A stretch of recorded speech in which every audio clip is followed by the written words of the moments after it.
very difficult stretch, but you continue to perform at a high level. How are you able to get to your game? Basketball, when I'm on the court.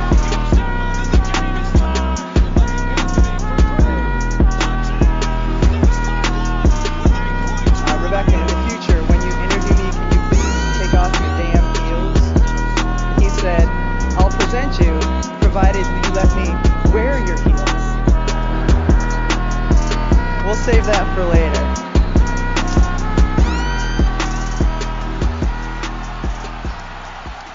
Está no ar o episódio 71 do podcast NBA das Minas. Eu sou a Agatha e serei sua host para hoje. Lembrando, esse podcast chega até você via Central 3 e está disponível no Spotify, iTunes, Castbox e pelo site da Central 3 na internet. Nos sigam nessas plataformas e não percam as novidades do NBA das Minas. E tem mais, vocês também podem nos acompanhar pelo Twitter, @NBA das Minas, e pelo Instagram, @NBA das Minas Pod. Nessas redes sociais você vão encontrar vários conteúdos sobre basquete produzido pela nossa equipe, além de acompanhar a cobertura em tempo real dos jogos da NBA e do NBB que está nos playoffs agora, então fica de olho. Vamos para os agradecimentos. Antes de mais nada, a gente queria falar da nossa parceria com a DAZN, agora está rolando os playoffs, então se você quiser assistir, entra lá no nosso perfil, pega o código que você ganha 1 mês de acesso grátis.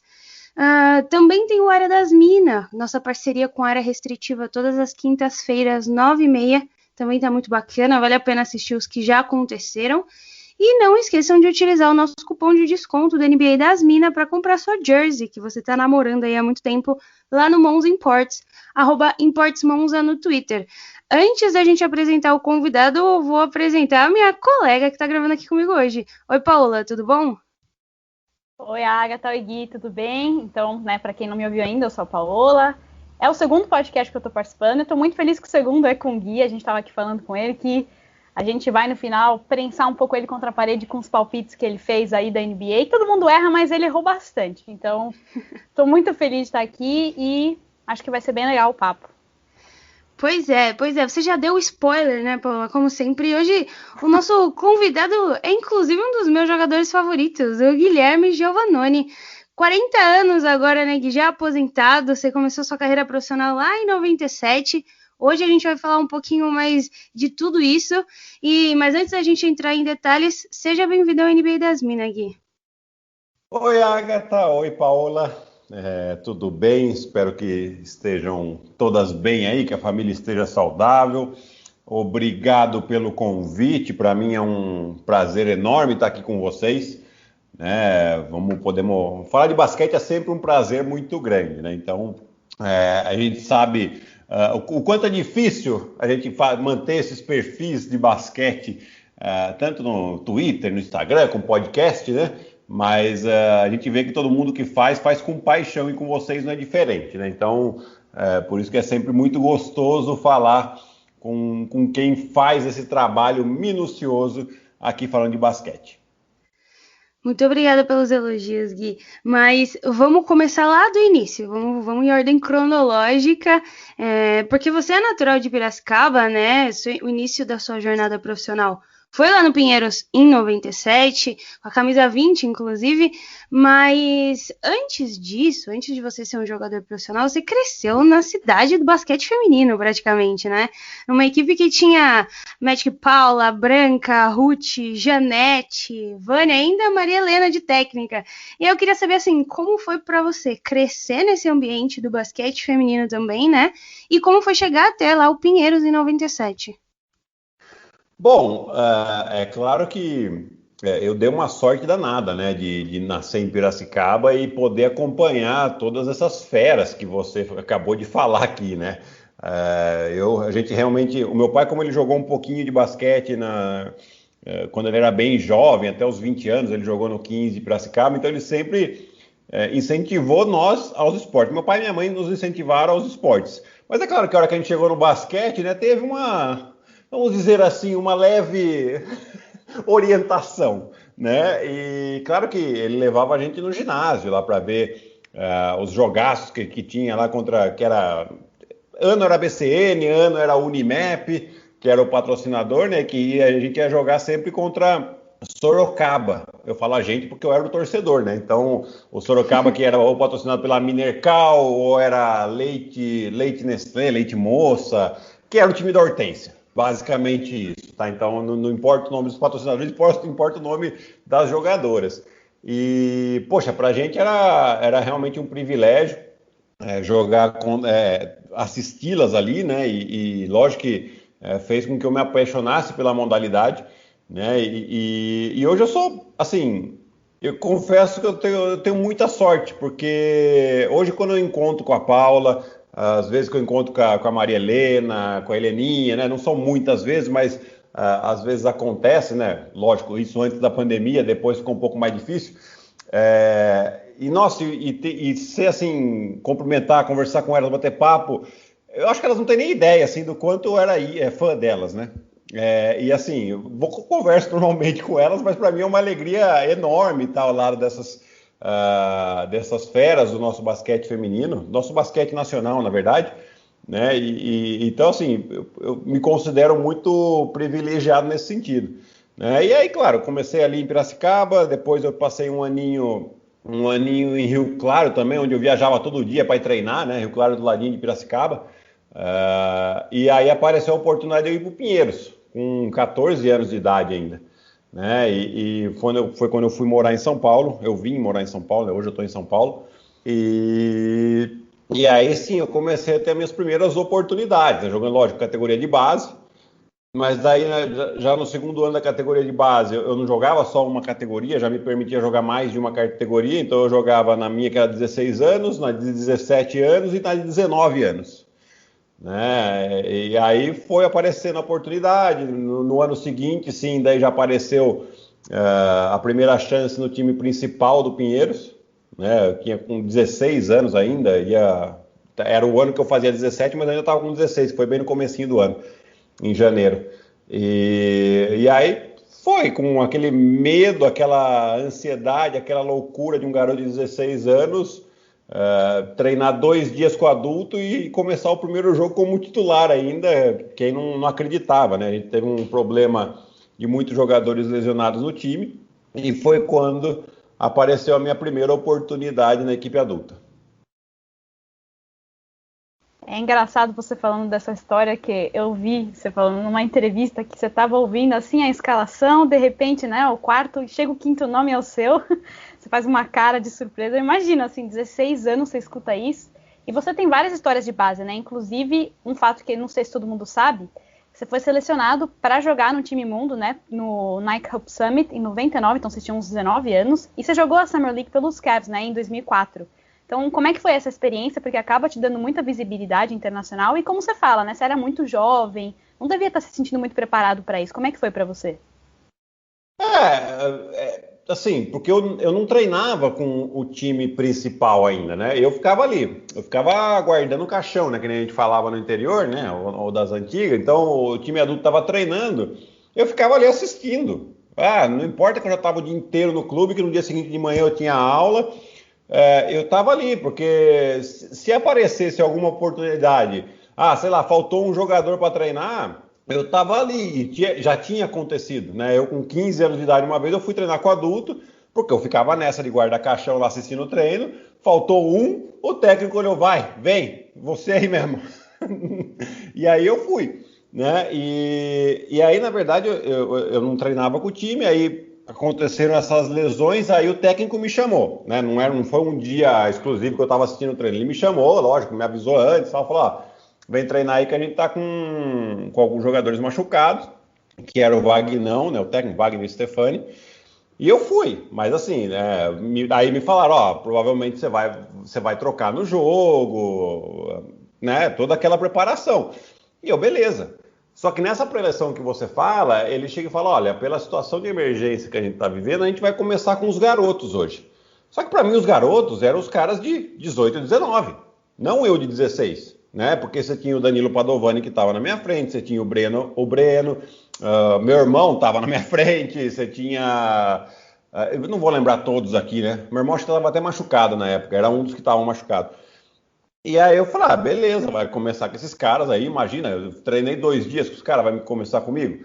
E aí ele falou o meu nome, Eu falei, tá bom, né? O joelhinho deu aquela tremida, né? O coração deu aquela acelerada. Mas vamos embora, né? Até a hora que a bola sobe, a gente vai. E aí foi, assim, no começo um pouquinho nervoso, mas depois é jogo, né? É jogo. Você vai, lógico, vai levar umas castanhadas a mais, porque você é um menino, né, jogando com um monte de homem. Mas tudo bem, ué. Castanhada, você passa a mão e vambora, né? E aí, lógico, eu fui ganhando, fui conquistando meu espaço ali, porque eu acabei jogando bem ainda, né? E aí fui cada vez mais conquistando meu espaço com a equipe adulta. Aí, lógico, em 99 apareceu essa oportunidade, com 19 anos, eu acho que eu já tinha sido o quinto cestinha do Campeonato Paulista Adulto, alguma coisa desse tipo, né? E apareceu essa oportunidade do Nike Hoop Summit. E, putz, eu lembro que foi uma comoção, assim, né? Porque nunca nenhum brasileiro tinha sido chamado para esse jogo. Era um jogo que coincidia com o jogo de Campeonato Brasileiro. O meu diretor e o meu técnico falaram com a confederação para adiar jogo nosso para eu poder ir para esse jogo. Então, assim, foi muito legal. Foi uma baita de uma experiência. Eu nunca tinha, imagina, ido para os Estados Unidos, então não sabia nada. A gente foi para Orlando, fomos um dia na Disney, não sabia nem. Eu estava totalmente perdido, gente. Assim, não sabia o que fazer. O que eu faço aqui? Para onde eu vou? Onde que é o brinquedo legal? Nossa Senhora, pensa num caipira indo para os Estados Unidos sem saber nada, sem falar língua, nada, né? Então foi essa experiência, mas foi muito legal, o jogo foi bem bacana, assim, eu joguei uns 15 a 20 minutos, eu não lembro direito, assim, muita coisa, né? Tive algumas bolinhas que eu fiz, uma bola que foi para highlight, e foi bem legal. E aí da Summer League, para te responder também, essa foi uma oportunidade que eu tive em 2004, eu jogava pela Benetton Treviso, né? E aí apareceu com o Cleveland Cavaliers, né? E poxa, eu fui, acabei indo para Cleveland uns 3 dias antes da gente começar a treinar. E como eu tinha que bater uma bola, tal, o pessoal levou eu para jogar um racha numa escola, né? E nós fomos lá para Akron. E beleza, vamos jogar o racha e tal. Chegamos, dividiram os times e tal, beleza. Então, você marca esse, você marca aquele, né? Aquela divisão e tal, e voltaram para mim, você marca aquele ali. E eu fui ver o LeBron James. Tranquilo. Tá bom, né? Então, ele estava no começo da carreira dele ainda, ele não arremessava de 3. Então eu dava 3 metros para ele, falava, arremessa aí, ué. Se você meter toda, você ganhou 21 aqui, nós vamos para casa, todo mundo tranquilo, feliz aqui. E tá tudo bem, né? Mas foi bem bacana, eu bati essa bolinha lá com o pessoal. Depois fui treinar e acabamos jogando a Summer League de Orlando. E depois a de Las Vegas, né? No começo eu nem joguei tão bem, assim, não tinha tanto espaço, mas depois lá em Las Vegas eu já comecei a ir pegando mais o jeito da coisa, né? Fui me habituando melhor ali, comecei a jogar melhor, né? Aí acabei tendo uma partida de 20 e poucos pontos, uma de 15, 16, outra de 20 e poucos pontos, e aí eu torci o pé nessa partida. E aí faltava só mais um jogo, e aí também eu tinha contrato com um clube italiano, aí para não arriscar também, eu acabei não jogando mais, mas foi uma baita de uma experiência, muito legal, coisa que a gente guarda, que acabou virando história, é óbvio, mas é história gostosa de contar. Meu Deus, quer dizer, ele jogou contra o LeBron James na cidade do LeBron James, gente, isso aqui é realmente...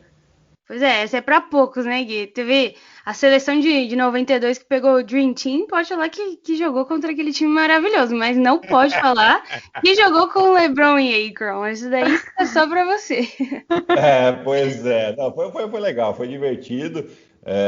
Hoje, mais velho, né, a gente fica pensando, poxa, devia ter aproveitado mais, ter ido conversar com o cara, né, porque você fica meio tímido, né, ele tá meio que a turma dele ali, não quis muito que incomodar, né? Falou, não, devia ter ido lá, enchido o saco dele, você é amigo do Varejão, Varejão é meu parceiro, né? Aí fiquei super tímido, não falei nada, só joguei lá contra o cara e... Enfim, mas isso aí é coisa que a vida vai ensinando pra gente também. Mas valeu muita experiência, né? E você mencionou sobre seu contrato com os times ali da Europa, né? Vamos até entrar um pouquinho mais nesse ponto, porque você foi para lá muito novo, né? Você foi para Espanha primeiro, você jogou no Fuenlabrada e em algumas entrevistas que a gente deu uma olhada, você mencionou que foi um pouco precipitado de certa forma, né? Você chegou lá, não sabia nem quem era o técnico, com quem você ia jogar. acabou não tendo tanto espaço nesse período inicial. Você acha realmente que foi um pouco precipitado ou que talvez você pudesse ter tido um pouco mais de informações para chegar lá? Sem dúvida, sem dúvida. Acho que até pode ter sido um erro meu de não ter tido essas informações antes, né? Mas que me faltou uma preparação maior, sem dúvida alguma, assim, né? E não falo nem assim, no sentido de jogo, ok. Eu ia ter que melhorar, eu ia ter que passar por uma fase de adaptação e isso, beleza. Mas de não conhecer, de não saber onde está indo, questão psicológica também, de ter ido sozinho,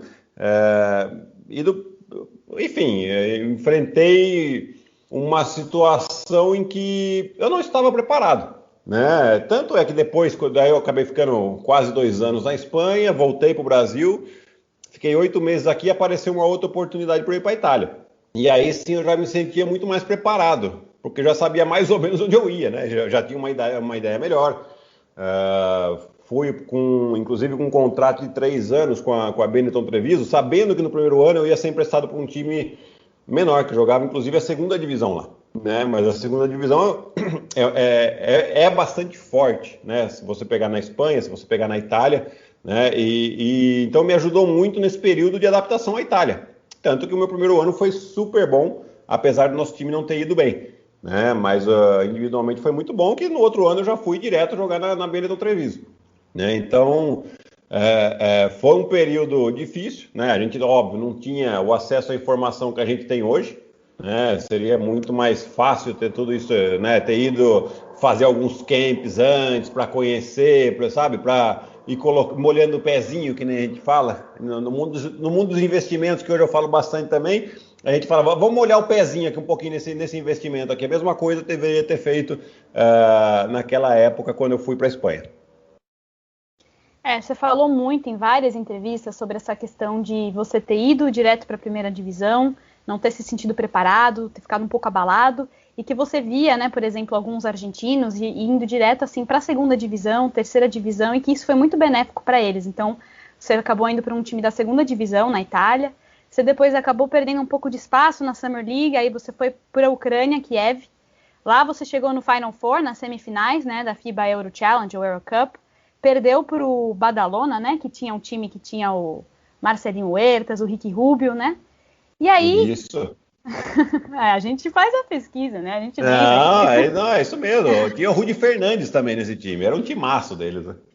E o Ricky Rubio, né, ainda hoje tá na NBA, né? A gente sabe que tá sendo trocado, né? Se eu não me engano, eu acho que ele tá no Minnesota, né, Agatha? Tava no Oklahoma, foi pro Minnesota. Ainda bem, né?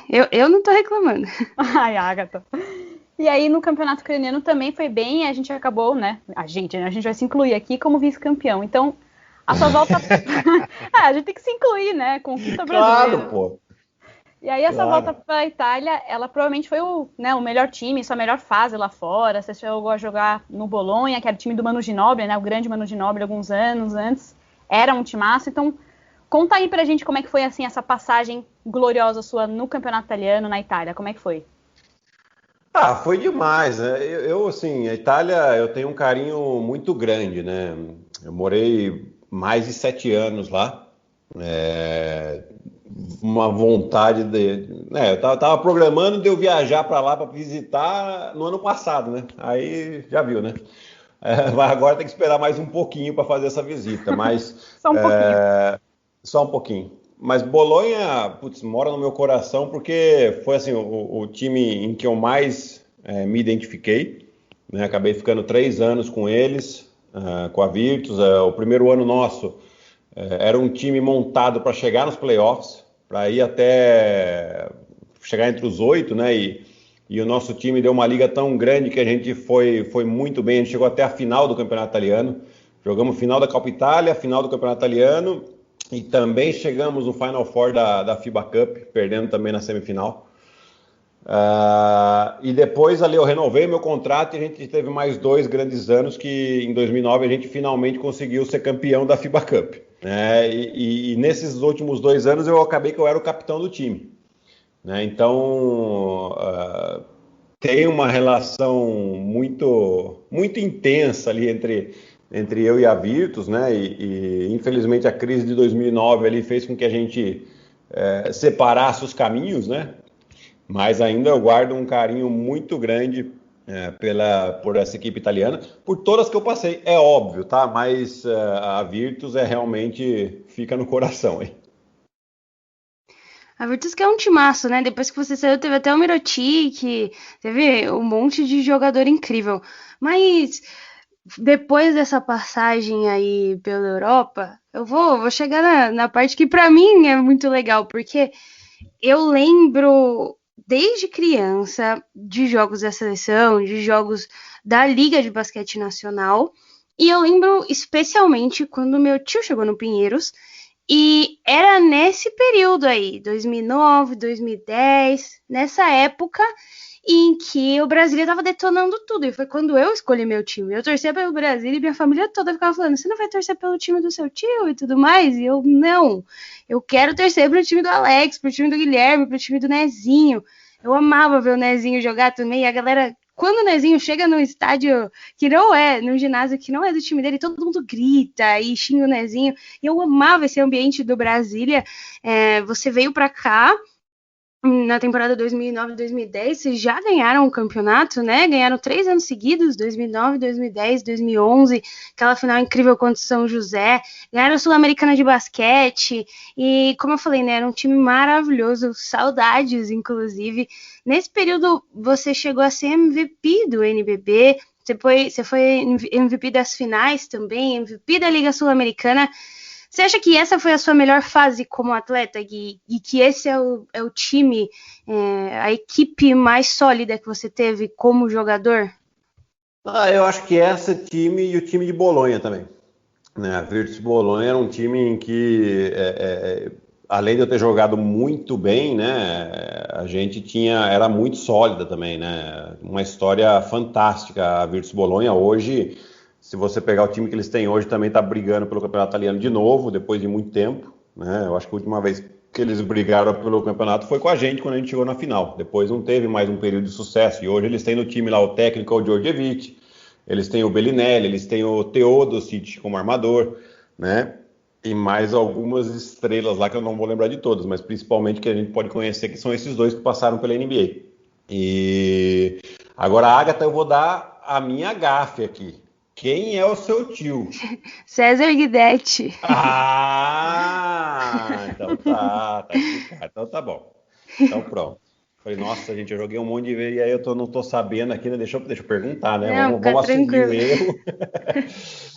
Mas assim, o período de Brasília, o time de Brasília, o período do tricampeonato realmente foi um período que a gente teve muito sucesso, né? Então eu lembro que em 2010 a gente ganhou o NBB, aí depois o time quase acabou, mas assim, quem conhece a história de perto, assim, o time de Brasília não era para ter existido na temporada 10-11, né? E foi por muita insistência do Jorge, de uma loucura dele lá também, que era o nosso dirigente, né? E de um patrocinador novo que acabou entrando, né? E aí logo em seguida a gente já ganhou o Campeonato Sul-Americano, e depois fomos campeão de novo do NBB, né? E aí nesse período também a gente chegou em alguns Final Fours de Liga das Américas, que a gente bateu na trave algumas vezes, né? Precisando ganhar jogo que, acabamos perdendo por causa de lesão, teve jogo que deram umas garfadas na gente, teve vez que a gente jogou mal mesmo, mas assim, foi um time que respirava a vitória, né? Se você pegar esses 3 anos principalmente, não, os anos mais para frente, assim, o primeiro ano nem tanto que eu tive, né, que era o Lulo técnico ainda, mas depois a gente nunca começava bem o campeonato, né? Porque a gente não tinha um torneio regional, então a gente demorava um pouquinho para engrenar. Mas aí chegava em janeiro, e a hora que já estava bem entrosado, todo mundo em forma, assim, o nosso time engatava sempre sequência de vitória, 10 vitórias, 11 vitórias, 7 vitórias, né? E aí a gente, chegava lá em cima de novo, entre os primeiros classificados, né? E aí depois da hora que a gente chegava, como a gente tinha essa competitividade muito grande, era difícil de ganhar da gente, né? Ainda mais séries de 5 jogos, onde a gente colocava ali a cabeça no negócio e aí era um time muito competitivo mesmo, né? Então, foi realmente, esse período foi um dos melhores junto com o período de Bolonha. Olha, antes de te perguntar sobre a seleção brasileira, eu preciso te falar uma coisinha. Só a Agatha vai te perguntar uma coisinha, mas só vou te perguntar uma coisa antes. Eu sei que dia 2 de junho você sabe que é uma data especial, né, pra você, que é o seu aniversário, pra quem não sabe. Mas, por acaso, você lembra como é que foi o seu aniversário no dia 2 de junho de 2012? Como é que foi aquele dia? Ah, lógico que eu lembro. Fala, vamos testar sua memória, porque aparentemente você fala que sua memória não é tão boa. Vamos ver aí. Não, mas é que essa foi bastante especial, né? Porque esse foi o dia da final contra São José, né? E foi o primeiro ano que teve uma final em jogo único. E a gente foi jogar em Mogi das Cruzes. E o jogo era às 11 da manhã ou às 10 da manhã, eu não lembro. Isso eu não lembro, tá? E passou na Globo, né? Passou na Globo esse Eu jogo, lembro foi. exatamente desse.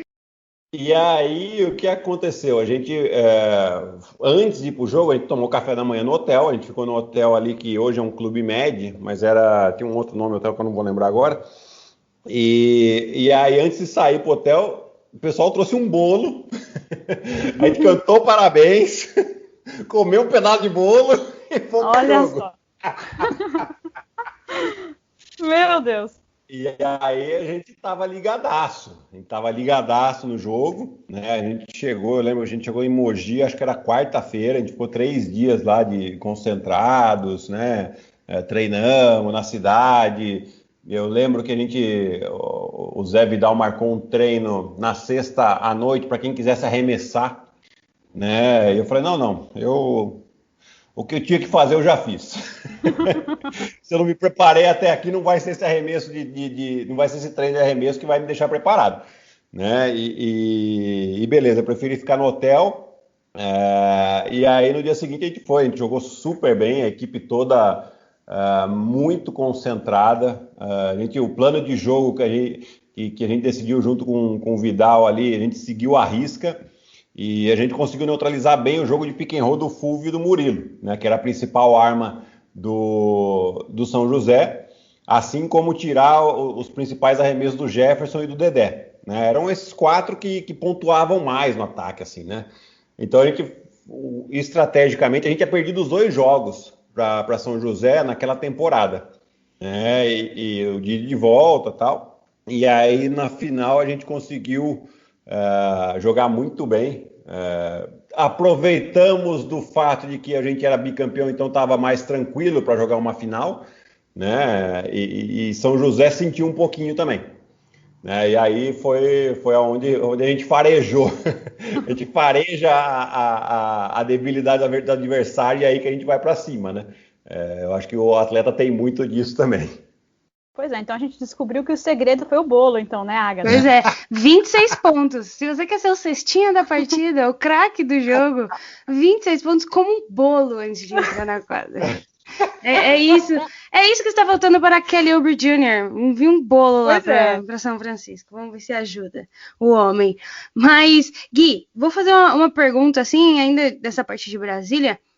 Qual você acha que é o momento mais marcante que você tem pela equipe, com os jogadores?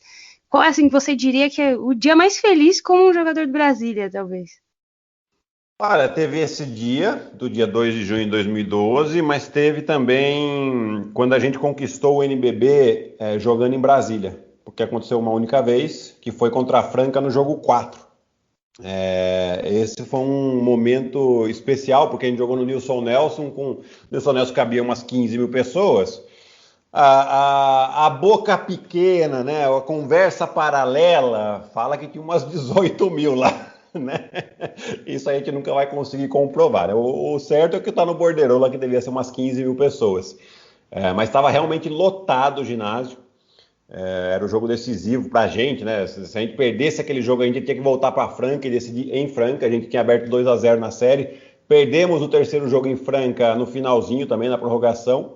E tivemos a oportunidade de fechar em Brasília. E realmente ali foi um momento muito especial que é difícil não guardar na memória esse, jogando em casa, ginásio extremamente lotado. E que depois a gente pôde comemorar ao lado da nossa torcida também. Bom, antes a gente completar a sua carreira no NBB, a gente vai falar da seleção brasileira, e aí é o meu momento também, um pouco de dor, né? A gente vai passar pelas Olimpíadas. Com a seleção brasileira, foram 15 anos, né, em que você sempre fala que seus pais te ligavam toda a convocação para te parabenizar. Inclusive tem uma história que o seu tio uma vez ligou para sua mãe, quando ele viu o seu nome lá, achando que você estava num campeonato, mas você não estava, porque você tinha quebrado o pé, se eu não me engano, né? Você acabou com... Então, sempre tem umas histórias de lesão assim, no meio do caminho. Até um dente você já quebrou também, teve um problema no... Pois é, né? Infelizmente faz parte. Você conquistou 2 Copas Américas, né, em 2005 e 2009, inclusive, né, você e a escola participaram de 8 Copa Américas seguidas, né, que acontece a cada 2 anos. Ganhou o torneio Tutu Marchand, né, em 2011, que é aquele torneio preparatório para a Copa América. Medalha de ouro no PAN em 2003. Bom, e além disso, você também estava na Copa do Mundo de 2002, 2006, 2010, 2014. E aí a gente vai para os Jogos Olímpicos de 2012, 2016. Sofrimento para mim também. Inclusive, antes da nossa conversa, estava assistindo os highlights do jogo em 2016, Brasil e Argentina. Que sofrimento que foi aquilo lá para mim. Eu não sei como é que, assim, quero até saber de você como é que foi esse jogo, porque eu tava morrendo, literalmente, assim, eu sou uma torcedora muito intensa.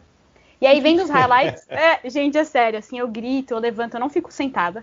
E aí, vendo os highlights, a gente tava perdendo até, e aí a gente chega um ponto atrás com uma bola de 3 sua, e logo depois uma bola de 3 também do Benítez. Então, assim, conta pra gente, né, como é que é a sua passagem pela seleção, como é que foi voltar às Olimpíadas depois de tanto tempo fora, 16 anos de jejum, né, em 2012, até 2012. Conta aí pra gente a sua trajetória na seleção e a dor que foi 2016, 2012, como você quiser.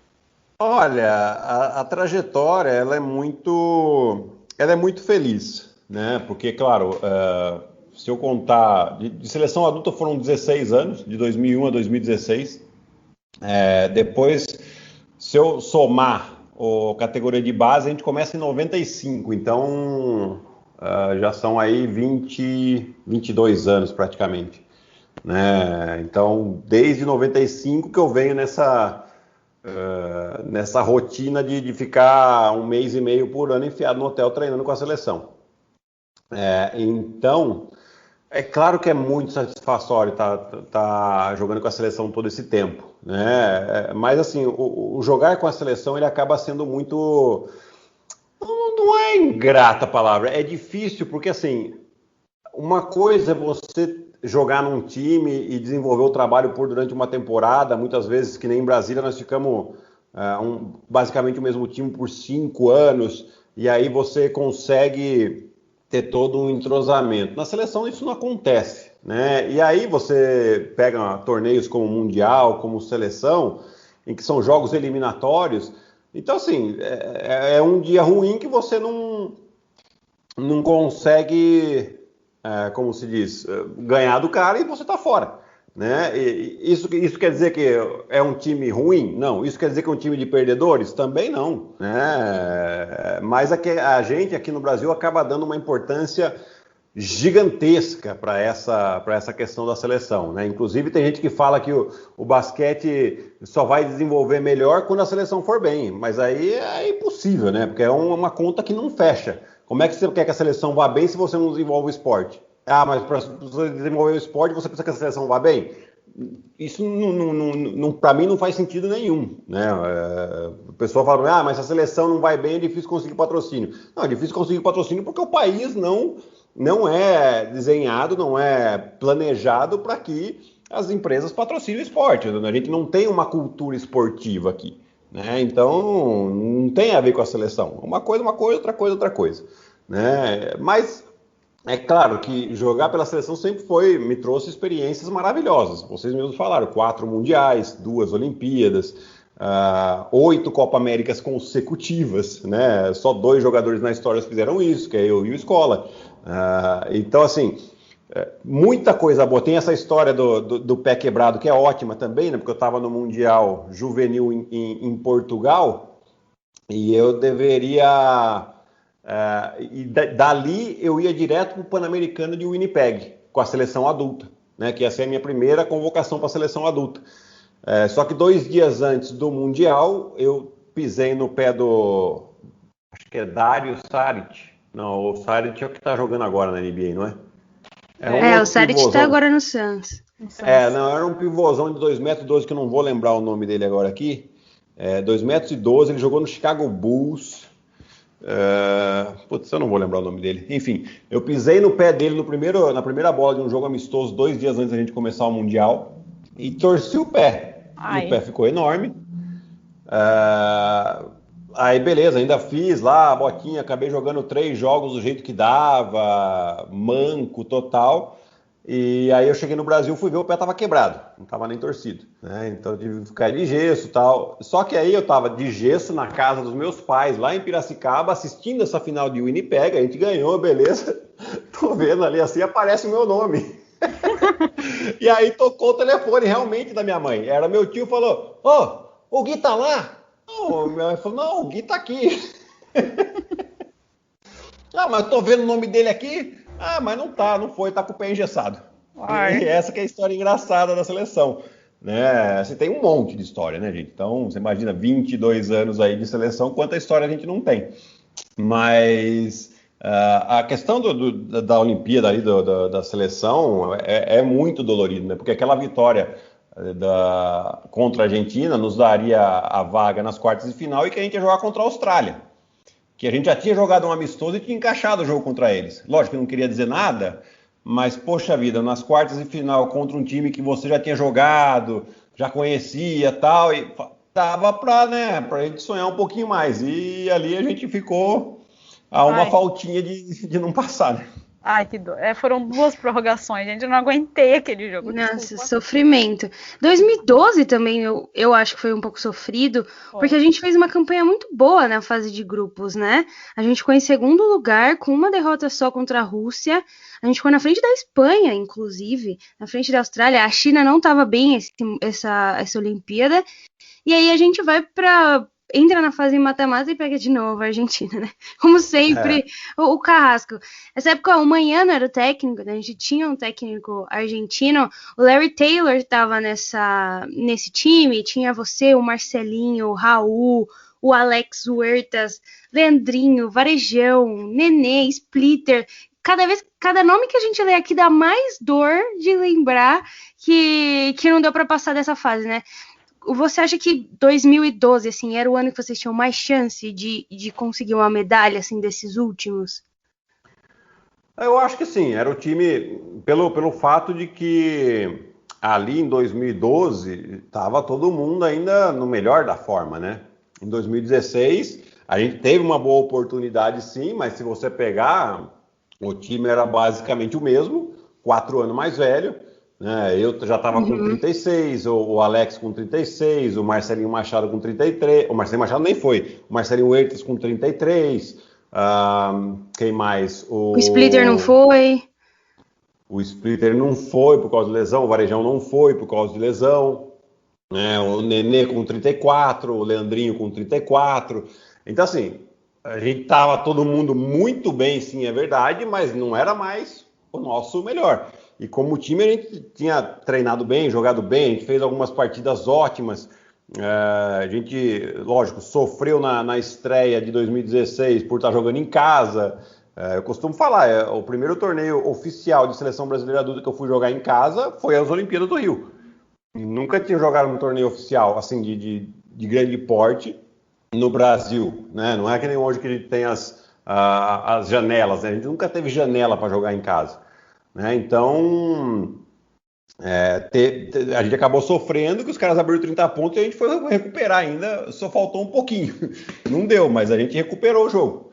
Então, a de 2012, sim, poderia ter sido melhor, mas a de 2016 ia ser interessante a gente jogando umas quartas de final ali com a torcida do nosso favor, né?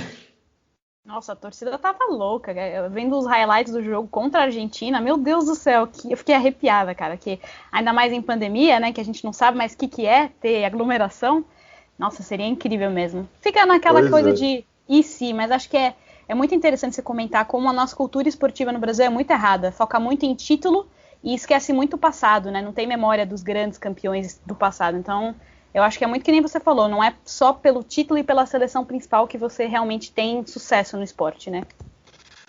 Exato. A falta de cultura esportiva no Brasil traz isso, né? A gente tem uma cultura de... O torcedor, ele não gosta de torcer, ele gosta de quem ganha. Se você ganhar, ele vai estar do seu lado. Se você perder, ele vai ver quem está ganhando agora. Então, e isso a meu ver, é uma coisa cultural que a gente tem pelo fato de não termos esporte nas escolas, né? Então não se cria a cultura esportiva dentro da população, independente do esporte que for. Se você cresce fazendo algum esporte que seja, você vai entender muito melhor essa questão da carreira. Além do que você tem possibilidade de criar muito mais talento em qualquer modalidade que for. Mas não é o que acontece aqui. Pois é, né? Ainda mais num país que o foco total, assim, já não tem incentivo para esporte. Quando tem é pro futebol. Então todo o resto fica meio marginalizado. E aí a galera lembra de 4 em 4 anos, quando vê na Olimpíada, né? Porque aí tá passando. Mas de resto, acaba sendo muito jogar das traças mesmo, ficar lá debaixo do tapete.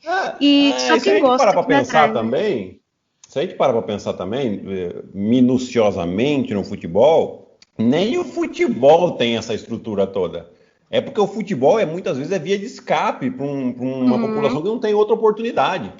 Né? Então, como o futebol é muito fácil de ser jogado, você coloca com 4 pés de chinelo e uma bola de meia, todo mundo tem 10 caras jogando, tem 20 caras jogando, né? Então é muito fácil de você popularizar e também tem a questão que ele é muito polarizado, não, muito... Ai, meu Deus, tá me fugindo a palavra aqui, mas divulgado, vamos dizer assim. Todo mundo fala de futebol, o mundo inteiro fala de futebol, né? Mas se a gente, tira os times de primeira divisão do Campeonato Brasileiro, vai ver a realidade mesmo que é o futebol brasileiro, vai ver o futebol feminino. Vamos pegar o futebol feminino.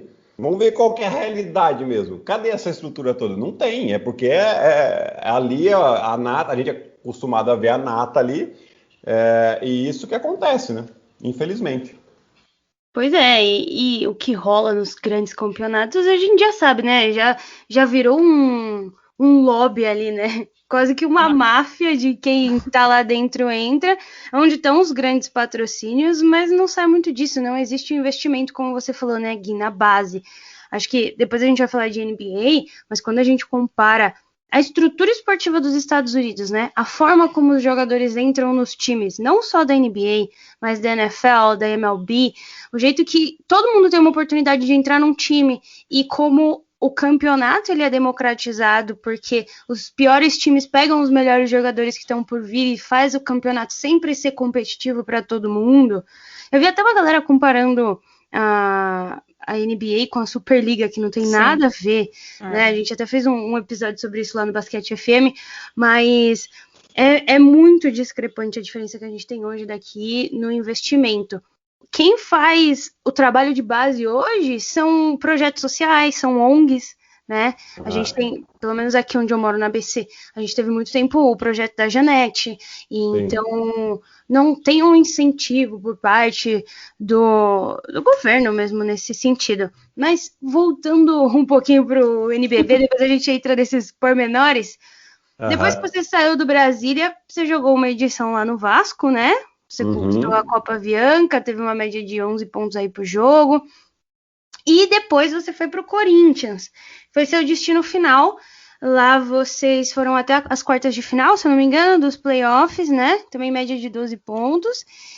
E aí, a minha pergunta é a seguinte, porque você terminou o NBB como o quarto maior cestinha da história da liga, terceiro maior reboteiro, terceiro mais eficiente e o terceiro com mais duplos da história aí da competição, né? Isso em 359 jogos. Aí eu fui dar uma olhada em como estão esses recordes hoje em dia, e algumas coisas mudaram, né? Em termos de ponto, o Olivinha te passou, em rebotes o Teichmann, o Jefferson também, e em duplo-duplo você continua mantendo a sua posição. Queria saber como é para você, como é para os jogadores no geral, né? Verem seus recordes sendo quebrados, assim. É lógico, eu imagino que seja um sentimento bom também, mas fica aquela coisa de continuidade, né? Não, assim, eu fico feliz que eles sejam quebrados, né? Porque, na verdade, é uma maneira também de você ser lembrado, né? Quando alguém passa você numa pontuação, num rebote, você vai ter sempre... fulano passou o Giovannone, né? Fulano empatou com ele, tá para passar. Porque, na verdade, esses números são feitos para ser... Esses recordes, né? São feitos para ser quebrados, né? E normal que seja, e tomara que seja assim, né? Que quer dizer que o pessoal que está vindo aí tá melhorando, tá fazendo mais coisa, e é assim que tem que ser, né? Tem que acontecer sempre uma renovação aí dos novos ídolos do basquete nacional, e através dos números é uma maneira da gente ir reconhecendo esses novos talentos, né? Então, eu fico realmente feliz, né? Vejo ali sempre, muitas vezes eu estou até na transmissão quando algum jogador me passa, e é legal de estar... Eu acho que eu estava quando a Olivinha me passou em pontos, eu estava na transmissão. Eu não lembro qual jogo era, se foi contra o Minas ou alguma coisa assim. Então, assim, é uma maneira... Eu me sinto, sinceramente, homenageado quando alguém me passa. E eu acho que com essa mentalidade que a gente tem que levar, né? Sem arrependimento nenhum, né? Eu acho que isso que é bacana. Eu acho também que tem um momento que a gente tem que falar aqui, Agatha, pelo Corinthians, que eu assisti, eu achei muito lindo, porque a gente fala de cultura esportiva como falta aqui, e para os torcedores, principalmente, também, né? Mas num dos seus últimos jogos, quando o Corinthians perdeu para o Flamengo nas quartas, você foi aplaudido pelos torcedores, você foi aplaudido pela equipe do Flamengo, você inclusive postou isso no seu Instagram. Então, queria, né, perguntar para você, antes da gente passar para o segundo bloco, aí, como é que foi esse momento, assim, porque é muito incrível você ser reconhecido pelos adversários e ter aquele momento, assim, de glória seu, que você vê que, nossa, realmente eu né, sou um cara diferenciado, olha como está sendo essa minha, entre aspas, despedida, né, que foi um momento muito bonito. Sem dúvida. Lógico, eu lembro muito bem desse momento, porque também eu já sabia que era meu último jogo, mas ninguém sabia. Eu não tinha falado para ninguém. Meus companheiros, alguns sabiam, mas não todo mundo, né? E aí o pessoal do Corinthians falou porque eu saí meio chateado, né? Chateado, triste, né? Emocionado, vamos dizer assim. E aí o pessoal falou pro pessoal do Flamengo, pro Diego Geleilati, que é o diretor lá ainda, né? E é meu amigo. E ele me chamou para a quadra de volta. E aí, quando ele me chamou, os atletas começaram a aplaudir. Até teve um outro que começou a vaiar, mas aí os atletas falaram: não, gente, último jogo do cara, né? E aí sim, todo o ginásio começou a aplaudir, né? E eu sempre tive uma relação muito bacana com o torcedor do Flamengo, porque eu nunca joguei no Flamengo, né? Depois eu ainda acabei jogando no Vasco e tal. Mas, assim, de adversário, sempre um respeito muito grande pela equipe do Flamengo, né? Jogando duro, jogando sempre para ganhar. Mas sempre assim, um respeito mútuo, e eu, muitas vezes que eu estava no Rio de Janeiro, torcedores do Flamengo vinham falar comigo, tinha uma admiração, né? Rolava uma brincadeirinha, óbvio, mas era sempre uma conversa muito bacana. Então, assim, eu tive sempre uma relação muito legal com os torcedores do Flamengo. Isso que eu acho que é a mais importante, né? Ter o respeito de todos, né? Daqueles que torcem pro seu time, mas dos seus adversários. Isso mostra quão grande atleta e pessoa você é, né? Agora... Obrigado. Não, mas é verdade, não tô falando por falar, não, assim. Mas agora a gente passa pro segundo bloco, né? A gente falou de toda a sua carreira gloriosa aí no Brasil, lá fora. Vamos agora começar a falar um pouquinho de uma parte assim mais profissional, né? Que você é um cara que a gente já viu de multitalentos, né? Que até investe e você investe, né? Então, muitos talentos aí. Quando você tava Tem que passar umas dicas se quiser depois também, que a gente já... Quando você estava no final da carreira, lá no Corinthians em 2018, você aceitou o desafio, foi contratado pela ESPN para comentar os jogos da NBA. Você também comenta NBB quando passa, né? Costuma ser de terça. Sim. Como foi esse convite? Ficou inseguro? Porque é diferente você estar jogando e depois passar a comentar. Eu sei que você gosta do fato de que, comentando o esporte, tem um ex-atleta, e a gente vê, por exemplo, na ESPN também, tem o Meligeni, que comenta tênis, agora voltou. Então, como é que foi para você? E como é que é até hoje, né? Porque é bem diferente. É diferente, mas ali a questão da ESPN foi uma coisa meio construída ao longo do tempo. E por que foi construída? Acho que nas finais de 2015 da NBA, talvez, não vou lembrar qual o ano certo. Foi a primeira vez que eles me convidaram a participar de uma transmissão inteira de um jogo, né? Porque eles me convidavam, vem fazer o ESPN League, né? Antes era The Books on the Table, o nome do programa, antes do ESPN League, né? Já tinha participado de algumas transmissões deles, e aí teve essa vez que eles me convidaram para participar do jogo inteiro, como comentarista, né? E eu fui, né? Lógico, eu só entrava quando o narrador me chamava, né? E foi indo tranquilo, assim, né? E aí no outro ano de novo, me convidaram, aí eu fui ficando mais próximo dos produtores, né? Conversando mais. Até que o ano anterior a esse ano que eu fui contratado, eu acho que foi, conversando com o produtor, eles... falei, poxa, mas tem tanta coisa, né? Puta, eu vejo lá que o pessoal faz o touchscreen na ESPN, lá americana, gringa, né? Ele falou, a gente tem aqui, você quer provar? Eu falei, cara, mas... E isso eu não estava contratado, né? Era como convidado. Você quer fazer, quer ver como faz?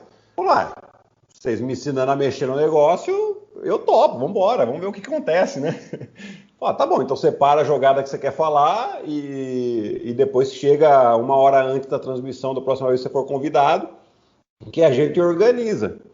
E ali foi quando eu comecei mesmo a falar, acho que tá rolando alguma coisa aqui, né? Então, aos pouquinhos eu fui construindo essa ideia junto com o pessoal da ESPN, até que veio o convite, né?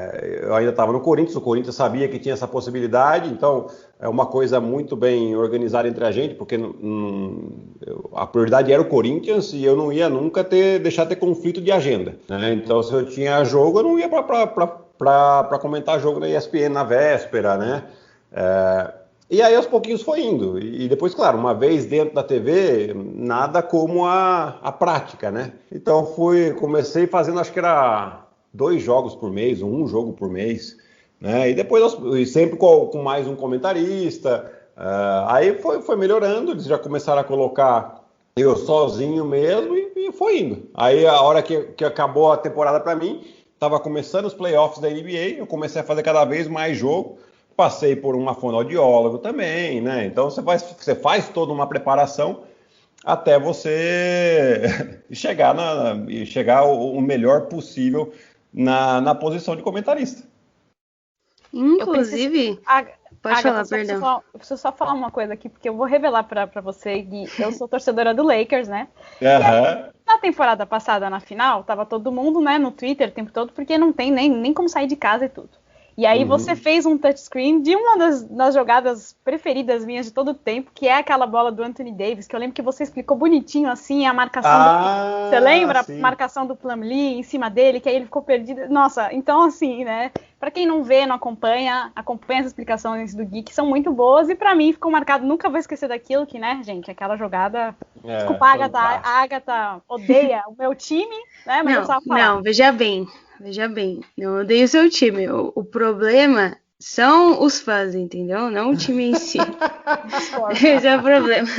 Mas eu também já compartilhei uma vez alguma explicação do Gui, e eu ia até tocar nesse ponto, né? Muitas vezes, não tô falando de nada específico, mas às vezes acontece de alguém estar assistindo um jogo e alguém ser muito fã, mas não entender tática, né? Técnica. Isso acontece muito, e eu achei muito legal, tanto que a primeira vez que eu vi o seu vídeo, eu compartilhei. E eu acho muito importante que existam comentaristas como você que parem para explicar, né? Porque tem muita gente que assiste, sei lá, basquete há 5 anos. Vê o jogo, não é tão inteirado assim, mas não sabe o que é um corta-luz, não sabe o que é uma troca de marcação, o que é marcação por zona. Sim. E muito mais, né? Várias jogadas. E por aí vai. Mas essa nem era a minha pergunta. A minha pergunta, na verdade, é o seguinte... Eu tive uma breve carreira de basquete por nada, né? E quando eu parei de jogar, eu sentia muita saudade. Então eu só posso imaginar como que você ficou, né? De saudade mesmo de entrar na quadra, de jogar. Você acha que esse trabalho como comentarista na ESPN te ajudou a fazer essa transição? Tornou a aposentadoria um pouco menos dolorida? Ah, não, isso sem dúvida. Aliás, inclusive ajudou eu a tomar a decisão, né? Porque o parar de jogar para o atleta é difícil, né? Por mais que você escolha a hora de parar, que foi o meu caso, né? Então, assim, porque assim, imagina um jogador ele ter que parar de jogar por causa de uma lesão, ou ele tem que parar de jogar porque nenhum time se interessou por ele, né?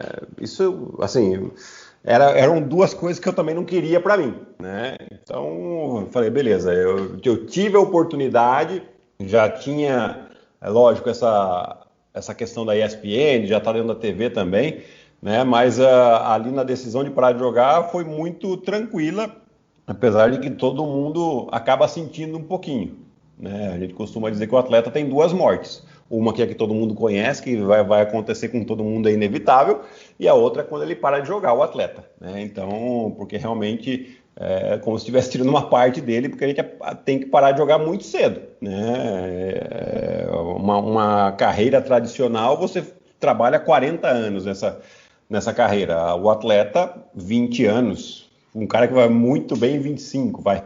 Eu ainda continuei, joguei profissionalmente por 22 anos, que é bastante coisa.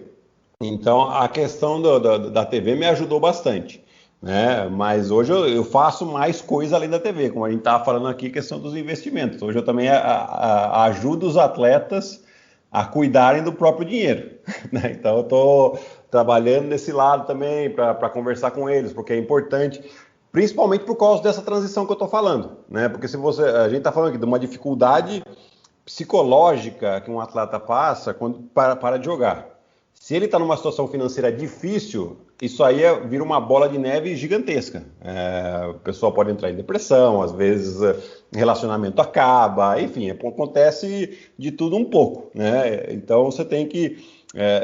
eu tento ajudar aos atletas a que, pelo menos do lado financeiro, eles estejam bem, né? Então, eu acho que tudo isso ajudou bastante nessa minha transição, né? E a questão lá da explicação é uma coisa que eu sempre achei que faltava aqui no basquete brasileiro, né? De explicação tática. Aquela bola do Lakers eu acabei fazendo no telefone mesmo, para aproveitar o momento. Eu tenho um aplicativo no meu telefone, eu cortei rapidinho ali e fiz do jeito que dava. Gravei no microfone, gravei do jeito mais tosco possível. Mas eu falei, não, isso aqui precisa mostrar o que está acontecendo aqui, quem errou, quem acertou, por que deu certo, por que não deu, né? Porque era muito legal. E aí, putz, eu lembro, foi um negócio que meio que viralizou, assim, no meio do basquete, né? Essa explicação, e foi muito legal. Lógico, deu uma parada agora, porque temporada regular é mais difícil de fazer, é difícil você acompanhar muito a fundo cada equipe, você tem que acompanhar as equipes em geral, né? Depois, lógico, nos playoffs, onde você tem um scout mais acurado aí das situações, aí dá para fazer de novo, né? Porque você vê um jogo de uma série aí 3 vezes e fala, beleza, dá para pegar alguns lances aqui e ir fazendo, né? Mas é uma coisa que eu sempre quis fazer e é legal para você saber que o pessoal gosta.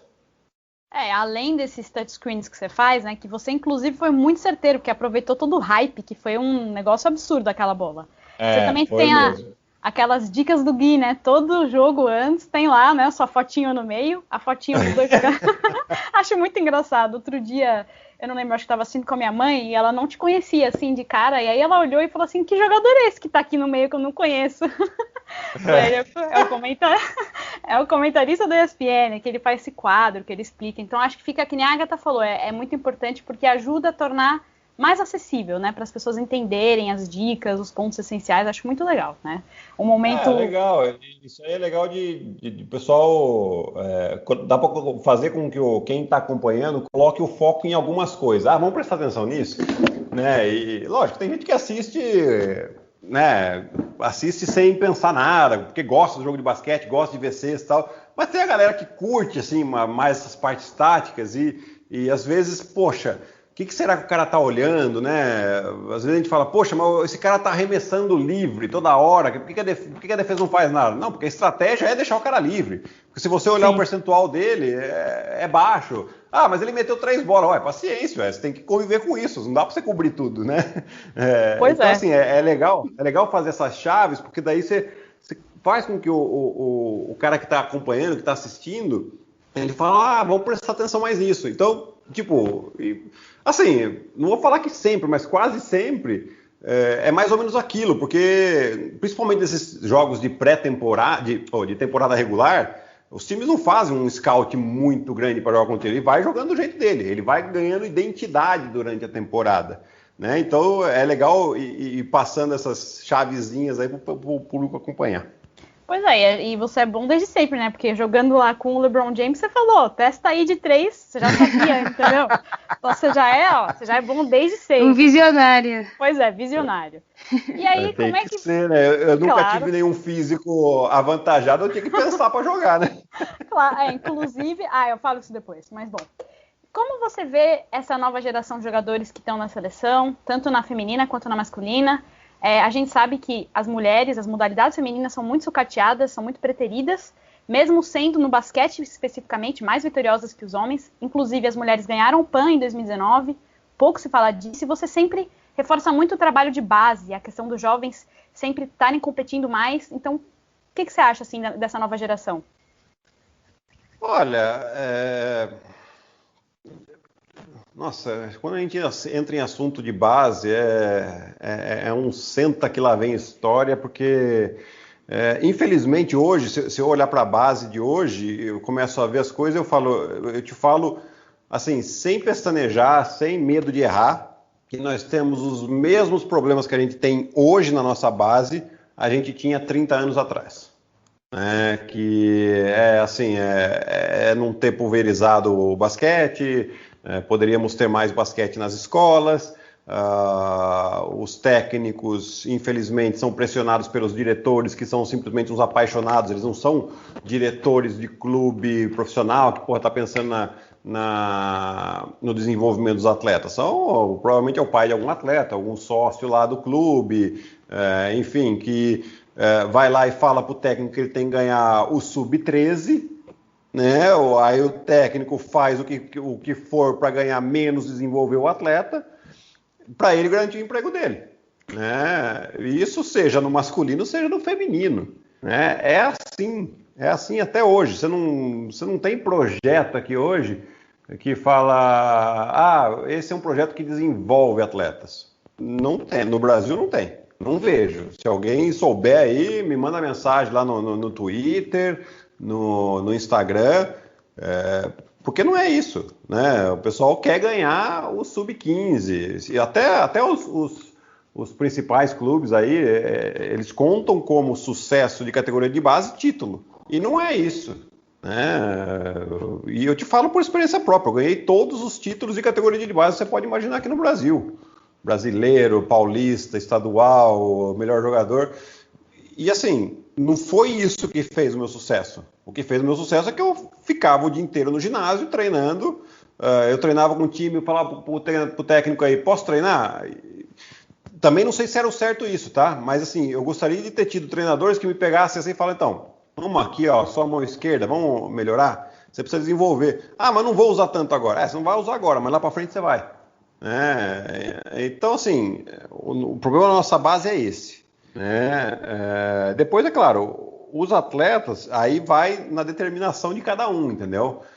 Eu hoje estou muito feliz, acompanho mais o masculino que o feminino, isso é um fato, né? Mas eu estou vendo aí muitos homens e mulheres saindo do país para jogar, o que isso é ótimo. Indo jogar em outro nível, tendo experiência fora, conhecendo os adversários melhor, né? Jogando num ritmo diferente que é aqui, jogando em estruturas diferentes que são aqui, e isso vai refletir na nossa seleção. Talvez não já, né? Porque hoje a gente está tendo uma nova leva de atletas saindo do país, né? O que é bom, mas leva tempo, leva alguns anos aí para que a gente tenha esse resultado.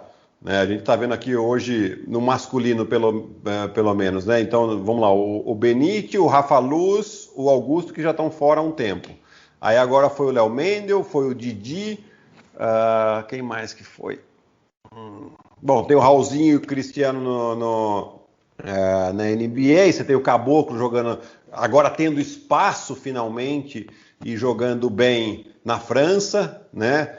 Então a gente já começa... o Marcelinho Huertas, né, que está há trocentos anos fora, né? Então isso é positivo para a gente, né? E quanto mais forem, melhor, né? Porque aqui, infelizmente, o NBB melhorou tal, mas nós temos um campeonato assim competitivo. É muito pouco, né? Precisa ter mais cancha essa galera aí. Então, assim, só que, assim, eu não sei se o povo que acompanha tem a paciência que eu eventualmente tenha, entendeu?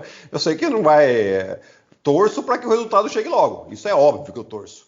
Porque o Brasil tendo bons resultados é bom para mim também. É mais trabalho, né? Mas, assim, eu sei que pode ser que leve um tempo. É um problema que parece eterno às vezes, né, Gui? São pontos específicos que a gente sabe que existem há muito tempo e ninguém faz nada para mudar, né? E acho que um outro ponto também é a continuidade desses jogadores, né? Se a gente olha, vamos comparar com os Estados Unidos, porque é a base que a gente tem hoje para qualquer tipo de esporte, né? Aqui no Brasil, a gente não está acostumado de assistir, a gente não tem nem time de faculdade, por exemplo, não, né? Não. Jogam jurídicos, jogam aqueles jogos que virou festa, né? Sim. Que não é mais jogos, antes era jogos, hoje virou festa. Mas quando você olha para os Estados Unidos, você tem uma preocupação muito grande, eu estava falando disso também no podcast semana passada, em as franquias da NBA não tomarem espaço das universidades, porque as universidades são a pulverização do basquete no país como um todo, né? As universidades e as escolas. Então você tem um estádio, um ginásio da NBA cheio, mas você também tem um ginásio da faculdade cheio. Você pega aquela final de Duke, que o Zion se machucou, tinha quantas mil pessoas? 20 mil pessoas assistindo? Sim. Então... falta essa questão, né? As faculdades, as universidades, as escolas investirem num basquete que se torne competitivo e também tenha renda, porque eu acho que no Brasil a gente tem um pouco de aversão de monetizar as coisas, né? Os Estados Unidos já estão num outro nível disso. A WNBA agora lançou aquelas camisas e eu acho que elas perceberam que esse é o caminho para fazer a liga ser vista. E aqui no Brasil a gente não percebeu muito ainda. Tem alguns times, e eu acho que especialmente os times que são ligados a clubes de futebol, que já tem mais essa noção. Mas eu acho que falta no Brasil, e nessa parte ainda, não diria de base, né? Mas um pré-profissional de universitário, a noção de monetização das coisas, de como o esporte também pode trazer frutos para a universidade. E hoje isso não existe. E até um outro ponto, para depois você comentar, é a continuidade desses jogadores. A gente olha, por exemplo, o Leandrinho. O Leandrinho hoje tá no Golden State Warriors e não tá como jogador, ele tá na comissão. E ele teve que sair, foi um cara que saiu para fazer isso, não foi aqui, sabe? Então a gente tá tendo uma fuga também de mão de obra, necessariamente, do esporte, né? Porque para onde que um jogador que se aposenta aqui tem espaço para ser técnico ou para evoluir como alguma coisa? Nossa, né? aí você vai tocar num outro problema que não dá nem para falar muito, assim, porque tem uma questão de legislação, mas você tocou no ponto certo. Nós temos aqui a gente joga know-how no lixo. Essa é a palavra, essa é a frase. A gente joga know-how no lixo. Por quê? Porque o jogador, ele para de jogar, se ele quiser ser técnico de assistente técnico alguma coisa, ele precisa fazer mais 4 anos de faculdade. O que, a meu ver, é um absurdo. É um absurdo. Porque, assim, né, generalizando, mas um cara que jogou 20 anos profissionalmente, 10 anos profissionalmente, e teve essas aulas aí, entre aspas, tá? Com os melhores técnicos da modalidade no país, ele não vai estar capacidade de dar um treino? Assim, para mim não faz sentido nenhum. Se você quer proibir o cara dele ser professor de educação física numa escola, nós estamos na mesma linha. Agora, você querer proibir o cara que ele não possa dar um treino para um time de basquete, sendo que o cara faz isso desde que ele tem provavelmente 10 anos de idade, é realmente jogar know-how no lixo. E é o que a gente vem fazendo nos últimos 20 anos.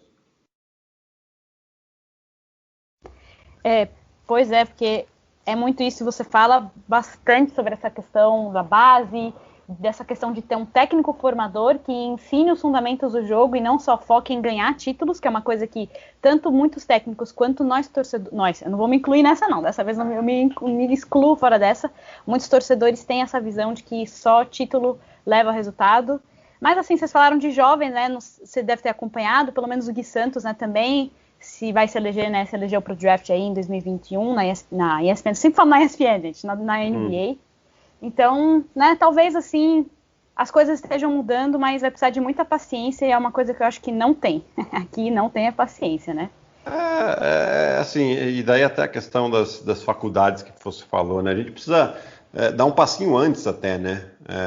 Se a gente não coloca os esportes na escola, a faculdade não vai ter estímulo para fazer. Por quê? Porque não é assim que é feito, né? Então, a gente precisa massificar nas escolas para criar demanda nas faculdades. Exato. Para mim é meio lógico isso. Não sei se faz sentido para todo mundo, mas para mim faz. É um problema estrutural, né? Não adianta a gente querer ficar olhando para o topo da pirâmide e não olhar para a base, né? Da onde que vai chegar os jogadores do NBB? Exatamente. Como é que a gente vai alimentar? Como é que a gente vai alimentar essa faculdade se a gente não tem volume? Olha só, agora vocês chegaram aqui na final da conversa saindo com cada pérola, hein? Tô anotando até umas frases bonitas aqui, gostando, viu? A gente tem, né, com relação ao NBB, né, há uns 4, 5 anos, está cada vez mais acessível. Então a gente tem as transmissões de terça na ESPN, tem o DAZN que transmite, TV Cultura, tem inclusive o Facebook que transmite, e ontem estava numa live no Twitch, né, transmitindo o Mogi Unifacisa. E eu sei que é muito importante que o campeonato tenha visibilidade, e ainda até porque o interesse pela modalidade caiu muito, infelizmente, nos últimos anos. E eu estava sempre pensando que era uma coisa boa. Eu escutei você num podcast falando e eu achei muito interessante. Você trouxe 2 contrapontos, né, a respeito dessa maior acessibilidade. Você acaba, por exemplo, exibindo falhas na estrutura do ginásio, de iluminação de TV, não sei se você chegou a ver, acho que foi no ano passado, no começo dessa temporada, em um dos ginásios, numa dessas bolhas aí, estava tendo uma goteira e aí estava filmando tudo isso, apareceu também no Twitter. E também você acaba pulverizando um público que não se consolidou, porque, por exemplo, às vezes eu estou transmitindo e tem, sei lá, Mogi e Cerrado. Infelizmente, não, nem Mogi, vou colocar, sei lá, Campo Mourão e Cerrado. Não tem muita gente que está interessada, né, em assistir esse jogo ainda. Então, como é que você vê isso? Você continua pensando isso ou você acha que não, realmente o melhor caminho é continuar transmitindo cada vez mais? Eu acho que deveria ser cada vez mais regionalizado as transmissões, né? Porque se você, como você falou, você tem um jogo entre Campo Mourão e Cerrado, e com todo respeito às duas equipes, tá? Mas são equipes jovens. O Cerrado, lógico, vem de Brasília, que sim, tem um público que gosta de basquete, mas é uma equipe que ainda está sem tradição.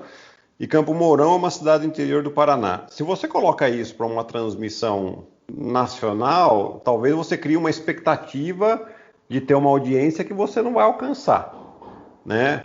Porém, se você passar na TV regional ou no Facebook regional de Campo Mourão ou até mesmo de Brasília, você vai sim atingir o público que você quer, né? E você vai fidelizar ainda mais esse público, sem manchar os números das audiências nacionais que você precisa, né? Então, assim, e depois é óbvio, investir muito mais nas estruturas de ginásio e de transmissão, né? Você tem que conseguir envelopar um pouquinho melhor, né? A iluminação dos ginásios, sei lá, não ter goteira, essas coisas que acabam dando pano para manga. O básico, né? Que a gente não deveria nem falar.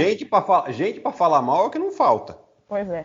Quem não está participando e gostaria de estar participando é o motivo que gosta que tem para falar mal, né? Então você tem que meio que blindar essas situações, né? Mas isso é uma opinião minha, nisso eu não tenho, assim, é o que eu estou vendo e é o que a experiência me diz, né? Por isso que eu acho. Agora, Claro, pô, é um baita de um esforço da Liga Nacional de transmitir praticamente todos os jogos. Poxa, eu lembro de quando eu comecei a jogar, quando a gente tinha um jogo transmitido, a gente ia no barbeiro, cortava o cabelo, fazia a barba, avisava a família inteira por telefonema que ia passar jogo. Falava, ó, vamos estar na TV, pelo amor de Deus. Dá uma olhadinha lá, né? Mas hoje você não precisa disso. Hoje, a gente joga hoje. Já procura em algum lugar que vai estar passando. Isso é legal. Né? Mas quando a gente vê que a NBA transmite todos os jogos, seja via League Pass, seja TV regionais que eles fazem lá, né? Esse esquema de TV regional não é nenhuma novidade, não estou inventando a roda, não, gente. Isso aí é feito na Espanha, isso é feito na Itália, isso é feito nos Estados Unidos, né? É feito no Brasil também, algumas, a TV Itararé lá de Campina Grande faz, né, para os jogos da Unifacisa. Inclusive, então, Gui, acho que a Unifacisa, ao meu ver, hoje é o melhor exemplo de time que abrange mais áreas, né? Porque é uma universidade em que os alunos atuam como hospital-escola para os jogadores, é uma universidade que ajuda a população, os jogadores podem fazer faculdade e ainda tem essa transmissão, né? Acho que hoje no NBB é um dos melhores exemplos de como um time pode transformar uma cidade e não o contrário, né? Sim, eu acho que agora eu acho que o grande desafio da Unifacisa é eles tornarem um negócio autossustentável, né? É lógico que você tem a exposição da marca, da Facisa, que deve ser interessante, mas ele precisa trazer números para eles, porque senão, se não for assim, daqui a pouco o responsável que é lá pelo time, ele vai falar, tá, cansei. E aí... E aí um time a menos. Exato. Entendeu? Volta para aquela coisa de monetizar, né? Tem que ser encarado como negócio. Não pode ser encarado como paixão. Eu acho que quando a gente consegue, se algum time uma vez conseguir isso, pode ter uma boa surpresa e pode realmente mudar os paradigmas aí do nosso basquete. Gui, depois dessa sessão verdades aí sobre o basquete brasileiro, a gente vai te colocar na fogueira, viu? Porque ouvimos o seu podcast de palpites.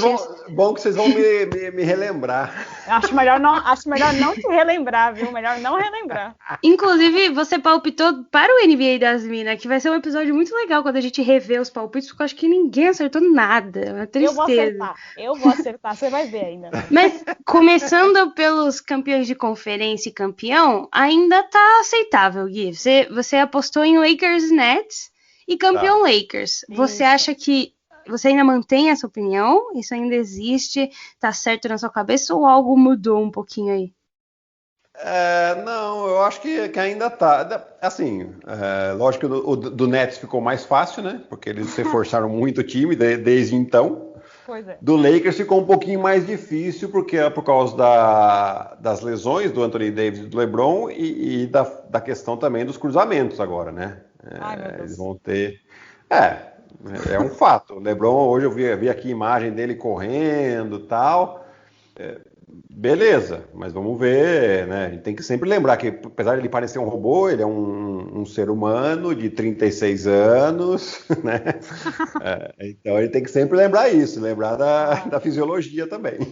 Nossa, não falem isso que meu coração não vai aguentar. Mas ele tá acostumado a nos surpreender.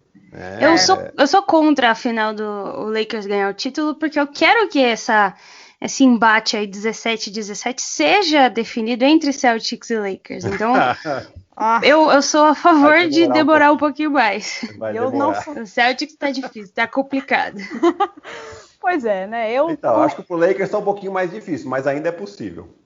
E pois aí, meus palpites também eram exatamente esses. Era Lakers e Nets na final. Ficou um pouco mais difícil, tá? Meu coração fala uma coisa, minha cabeça diz outra. Mas... Pra cestinha, você falou que era o Luka Doncic, né? Assim, tá indo muito bem, né? Tá carregando basicamente o time quase sozinho aí, mas você ainda acha que... Pior que não é, né, Agatha? Eu não sei qual é o número agora, mas cestinha acho que é o Curry, né? Sim, é o Curry. O Doncic tá com 28 pontos por jogo, o que não é pouca coisa, obviamente. Ele poderia ser um cestinha se Stephen Curry não existisse e estivesse virado no Satanás, né? Porque ele tá com 31,3 pontos por jogo. Nos últimos 10 ele tava com 45. O que tá acontecendo com o Stephen Curry? Mas foi um bom palpite, vai, Gui. A gente tá começando com os melhores aí. Vamos lá. Qual o próximo? Olha, esse daí eu vou falar porque a Paola é a defensora deste homem. Most Improved Player. Primeiro você falou Caio Kuzma, e é o palpite da...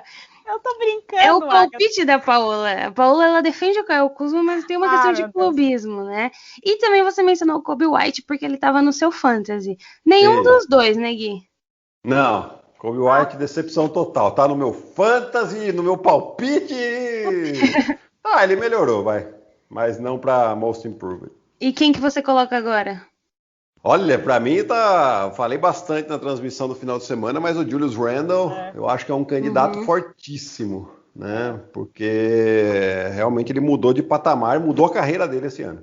Difícil tirar dele, né? O Knicks tá com mando de quadra, 4ª colocação lá do leste. Vai ser difícil segurar esse mando aí, viu? Vai ser complicado, mas assim, o Celtics não tá ajudando, né? Acho que a maior ameaça hoje é o Hawks, exato. O Atlanta, e se você olha aqui, né, tem um site aqui do Tankathon.com que eles fazem aqui o ranking das tabelas remanescentes, né?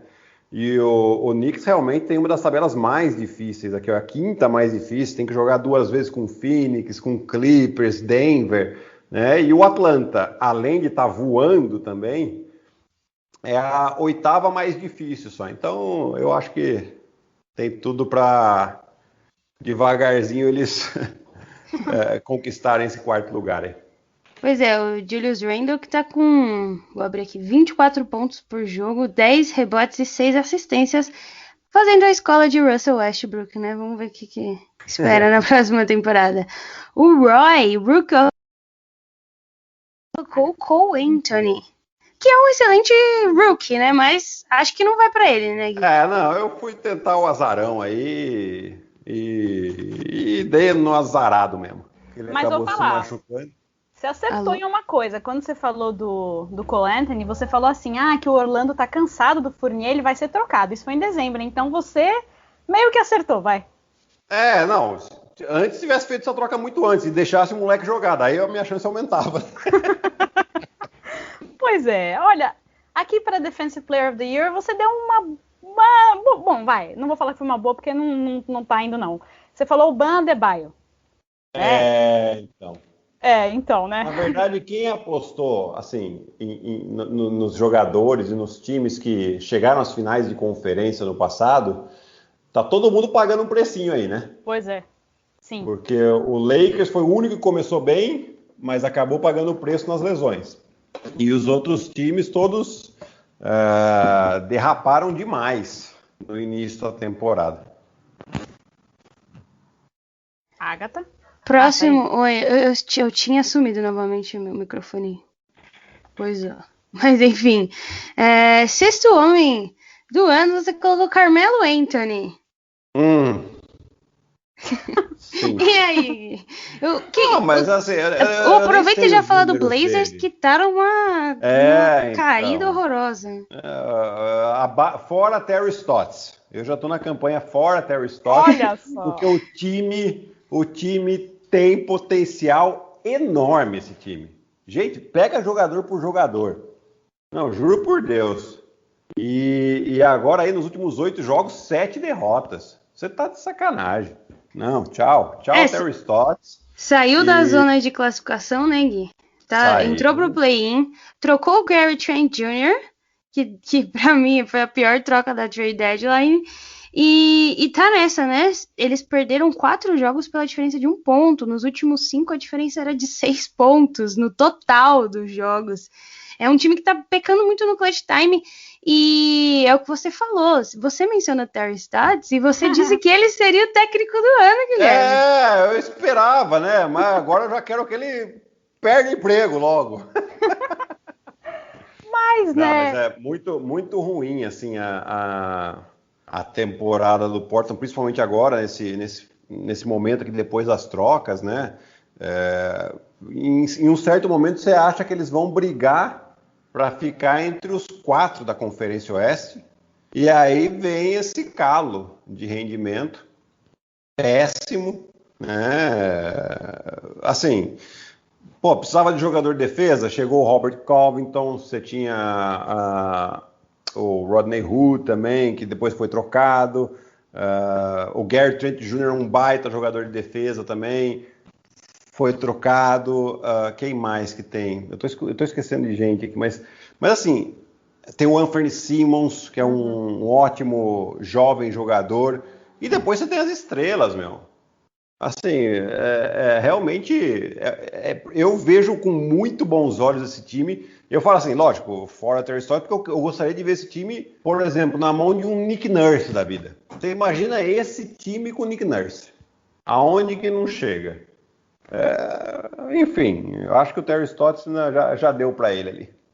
Olha, as previsões que você deu estão erradas, tudo bem, mas nada como essa próxima aqui, que eu comentei com a Agatha e não aguentei, porque assim, essa é ruim assim, de verdade, assim, desculpa te colocar contra a parede, mas era assim, time que vai dar vexame. Você, não satisfeito em dizer Utah Jazz, falou o seguinte: questionou o contrato do Gobert, o encaixe do Mike Conley e ainda... Não, escuta essa agora. Você disse que talvez não fosse para os playoffs e é o primeiro time classificado para os playoffs. Depois dessa, a gente não tem o que dizer nada, né? Se defenda, Guilherme Giovannani. Não, fazer o quê? Quando a gente errou, a gente assume, né? Então eu falei, próxima...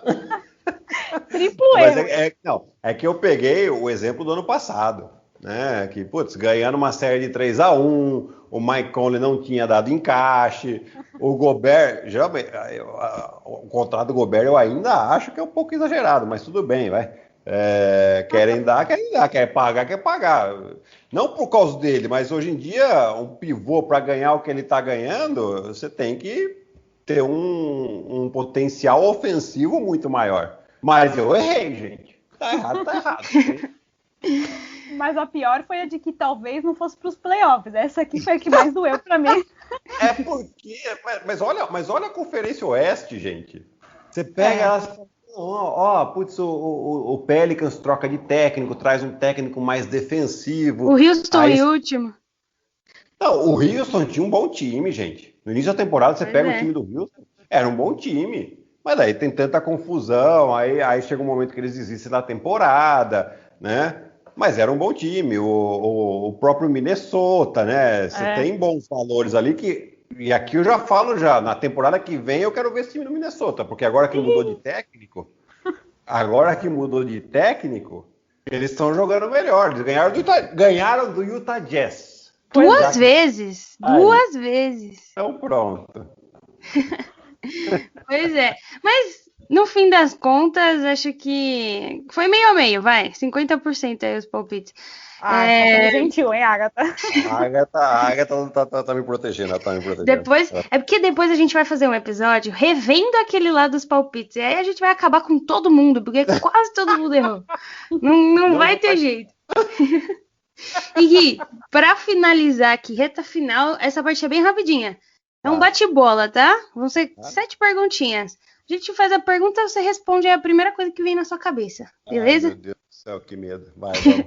Rapidinho. Primeira, qual foi a cesta mais importante que você já fez? Nossa. Vou lembrar uma do início da minha carreira, tá? Eu jogava pelo Pinheiros com 17 anos. Eu meti uma bola, não sei se foi a mais importante, mas a que ficou mais marcada na minha cabeça.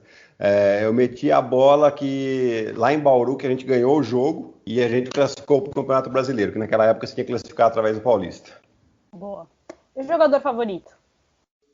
Nossa. Michael Jordan. Isso é fácil. Olha só, hein? Olha só, eu escutei outra coisa sua, hein? Não.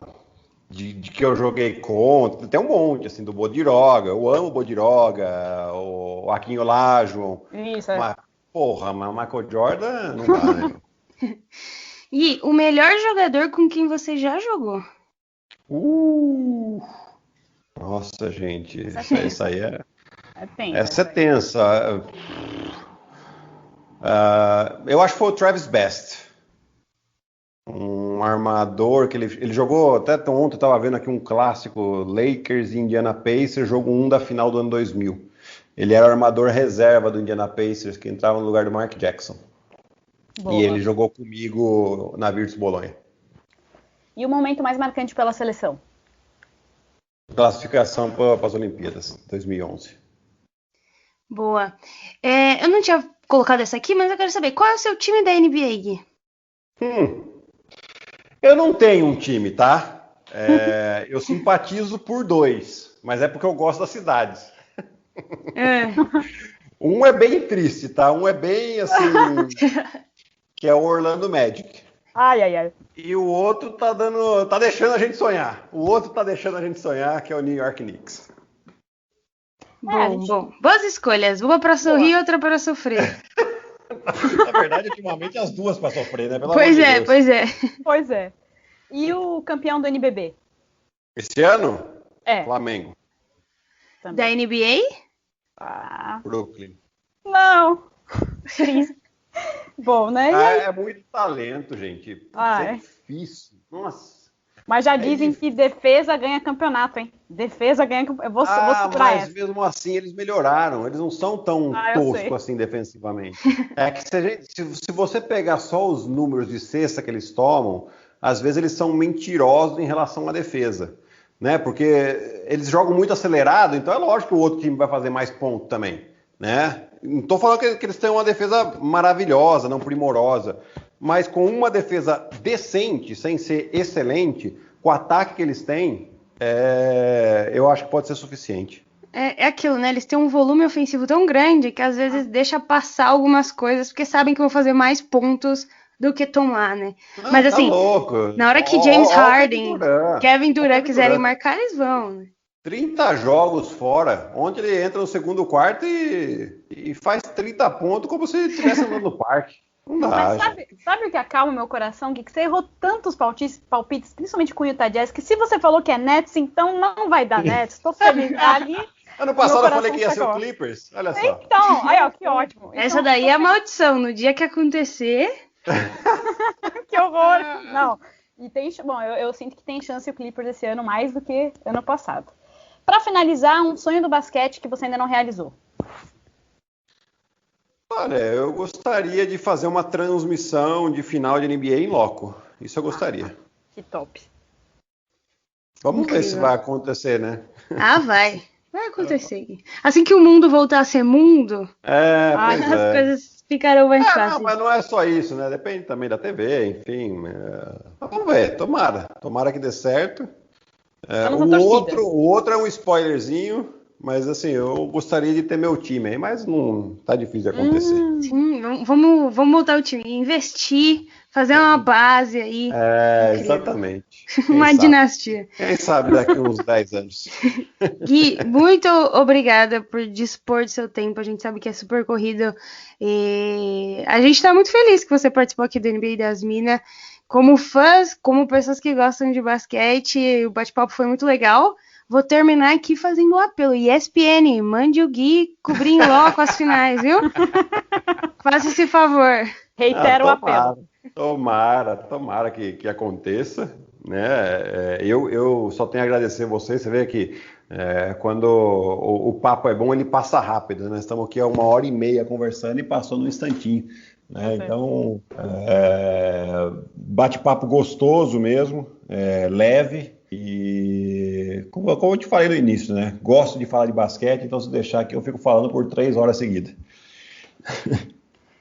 Mas que bom, né? Porque realmente foi um bate-papo muito bom. Eu já era sua fã. Eu já te falei, né? Eu gosto muito de você comentando e ainda mais agora foi um bate-papo incrível. Espero que o seu sorvete não tenha derretido, né? Que você estava comendo sorvetinho antes. Vocês nem perceberam, eu fui comendo. Nossa, então, que ligeiro. E como a gente falou, você é um cara de muitos talentos, então a gente está esperando, né? Essas dicas, que você realize seu sonho, vá cobrir em loco e que tem um time. Quem sabe aí, né, Agatha? A gente não tem um time do Guilherme Giovanni. Legal. Vai acontecer. Se acontecer, não vai ser tão já, gente. Então, mas ainda tem tempo. Tudo que é bom leva tempo, gente. Tudo que é bom leva tempo. Tem bom. Vai dar certo, vai dar certo. E mais uma vez, obrigado, Paola. Beijo. A gente volta ainda essa semana. Tem mais episódio do NBA das Minas. Fica de olho. Falou!